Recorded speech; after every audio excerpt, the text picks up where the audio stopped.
ইছলাম ধৰ্মটো ভাল পাওঁ কাৰণে মই আহিছোঁ। আগতে আপোনাৰ কি ধৰ্ম আছিল? হিন্দু ধৰ্ম আছে। আপোনাৰ নামটো কি আছিল? অনুৰাধা।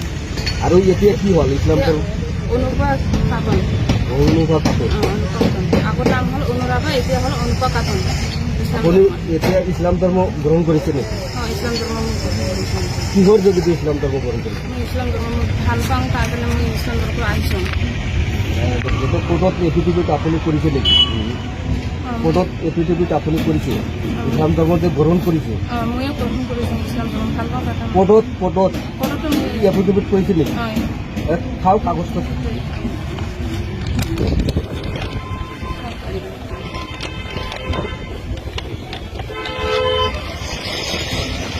হয়, হিন্দু ধৰ্মৰ পৰা যে আপুনি মুছলিম ধৰ্ম গ্ৰহণ কৰিলে আপোনাক কোনোবা বাই পইচা দিছিলে নেকি?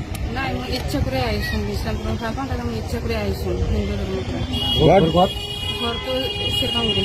শ্বেৰপাংগুৰি সেন্টার গুলি কোনো ওয়ার্ড নাই না? সাপকাটা গঙ্গিয়া। হাতকাটা সাপকাটা গঙ্গিয়া। গঙ্গিয়া।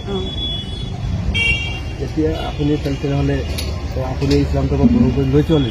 লৈছোঁ মই ইছলাম ধৰ্ম ভাল পাওঁ ইছলাম ধৰ্ম থাকিম তাত মই আহিছোঁ।